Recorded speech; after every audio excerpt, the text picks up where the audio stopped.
Assalamualaikum warahmatullahi wabarakatuh. Perkenalkan, nama saya Dwi Nuraini dengan NIM 206190086. Di sini saya akan menjelaskan pembahasan subbab 1, yaitu mengenai fungsi dari penulisan penelitian kualitatif. Yang pertama yaitu saya akan menjelaskan pengertian dari penelitian kualitatif. Jadi penelitian kualitatif merupakan penelitian untuk mengeksplorasi dan memahami makna yang oleh sejumlah individu atau kelompok orang dianggap berasal dari masalah sosial atau kemanusiaan. Jadi proses penelitian kualitatif ini melibatkan seperti upaya-upaya penting untuk mengajukan pertanyaan-pertanyaan serta prosedur-prosedur mengumpulkan data dari partisipan, kemudian menganalisis data secara induktif mulai dari tema-tema yang khusus ke tema-tema umum, serta menafsirkan makna dari data tersebut. Kemudian penelitian kualitatif ini digunakan untuk meneliti sebuah fenomena yang sampai dengan sekarang belum banyak diketahui atau belum terbukti secara ilmiah.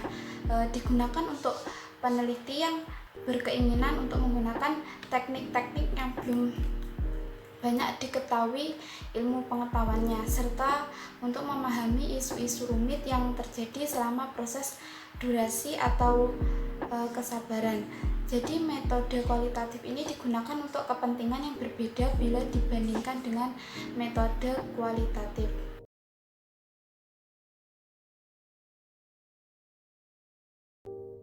Assalamualaikum warahmatullahi wabarakatuh. Perkenalkan, nama saya Muna Fatinur Azizah, NIM 206190101 dari kelas MPIC. Di sini saya akan menjelaskan tentang jenis dan bentuk laporan hasil penelitian. Adapun jenis dan bentuk laporan hasil penelitian adalah yang pertama yaitu laporan penelitian. Laporan penelitian merupakan laporan hasil penelitian ilmiah yang disusun berdasarkan kaidah-kaidah ilmiah tertentu. Yang kedua yaitu laporan lengkap atau monograf. Laporan lengkap atau monograf yaitu laporan hasil penelitian yang lengkap, mencakup atau berisi yang pertama, proses penelitian secara menyeluruh dengan mengutarakan semua teknik dan pengalaman peneliti dalam melaksanakan penelitiannya.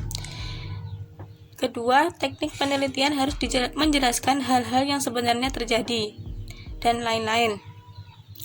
Jenis dan bentuk yang ketiga yaitu artikel ilmiah. Artikel ilmiah yaitu perasaan atau intisari dari laporan lengkap yang disusun lebih padat dan disesuaikan dengan jumlah halaman yang disediakan dalam jurnal-jurnal ilmiah. Jenis yang keempat yaitu laporan ringkas atau summary report. Merupakan laporan yang disusun atau ditulis kembali berdasarkan artikel ilmiah atau studi-studi yang berkenaan dengan kepentingan masyarakat dalam bentuk yang mudah dipahami dan dengan bahasa yang tidak terlalu teknis. Jenis dan bentuk yang kelima yaitu laporan untuk administrator dan pembuat keputusan adalah laporan yang memuat tentang hal-hal penting dalam pembuatan keputusan oleh pihak pimpinan. Jenis dan bentuk yang keenam yaitu laporan yang dilakukan oleh mahasiswa S1, S2, dan S3. Laporan ini dilakukan oleh mahasiswa S1 pada akhir tahun masa studinya dan mahasiswa S2 untuk menulis tesis, serta mahasiswa S3 diwajibkan menyusun disertasi. Yang jenis yang ketujuh yaitu publikasi ilmiah yang dilakukan peneliti pada majalah ilmiah seperti jurnal. Pada bentuk publikasi ilmiah mempunyai tata aturan yang cukup longgar dan penyusunan hasil laporan cukup luas untuk menentukan sendiri gaya penulisannya. Jenis dan bentuk yang ke-8 yaitu laporan penelitian yang ditunjukkan kepada para pembuat keputusan atau kebijaksanaan atau eksekutif. Dalam bentuk ini, pembaca sekaligus akan menjadi pemakai hasil penelitian, sedangkan waktu dan kesibukan kegiatan para pemakai hasil penelitian menyita hampir seluruh kehidupan profesionalnya. Bentuk yang terakhir yaitu bentuk tulisan sebagai hasil penelitian yang dilemparkan kepada masyarakat awam atau dimuat sebagai artikel dalam koran. Bentuk ini menuntut cara penyajian tersendiri karena pembacanya terdiri atas orang-orang awam, sehingga hendaknya dilakukan secara ilmiah.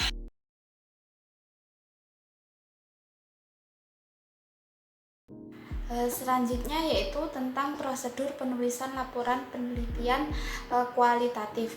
Jadi penulisan laporan penelitian merupakan bagian integral dari kegiatan penelitian.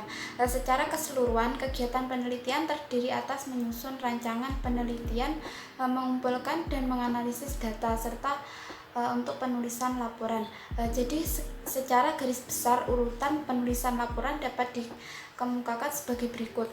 Yang pertama yaitu peneliti menemukan dan menentukan masalah yang akan diteliti.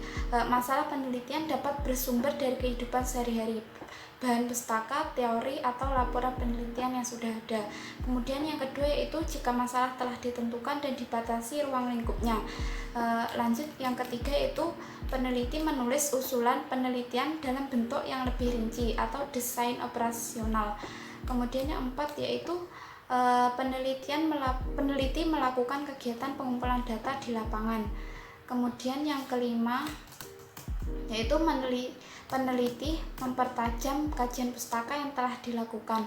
Dan yang terakhir yaitu peneliti melakukan kegiatan analisis data yang selanjutnya diikuti dengan kegiatan penulisan hasil analisis data.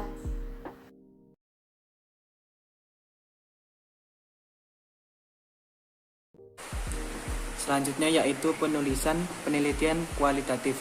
Dalam penulisan laporan penelitian, istilah format diartikan sebagai bentuk, susunan atau organisasi suatu laporan.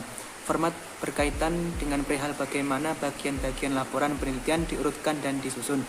Secara keseluruhan, laporan penelitian dapat dipilah menjadi 3 bagian, yaitu bagian awal, bagian inti, dan bagian akhir. Penulisan laporan penelitian dapat dilakukan dengan menggunakan 3 format, yaitu format bebas, format semi bebas, dan format tetap. Yang pertama yaitu format bebas. Dalam format bebas tidak terdapat batasan tentang jumlah bab dan isi masing-masing bab. Contohnya dapat dilihat di makalah. Dan yang nomor 2 yaitu format semi bebas. Dalam format semi bebas jumlah bab juga tidak ditentukan, akan tetapi isi bab pertama dan kedua telah ditentukan, yakni bab pertama berisi pendahuluan, bab kedua berisi kajian pustaka. Dan yang ketiga yaitu format tetap. Dalam format tetap jumlah bab dan isi setiap bab telah ditentukan sebagaimana terlihat dalam contoh berikut. Bab 1 yaitu pendahuluan, berisi tentang latar belakang, rumusan masalah, tujuan penelitian sampai dengan definisi istilah dan definisi operasional. Bisa dilihat lebih lengkapnya di makalah. Sampai dengan bab 5 yang telah ditentukan. Bab 6 maksudnya yaitu kesimpulan dan saran.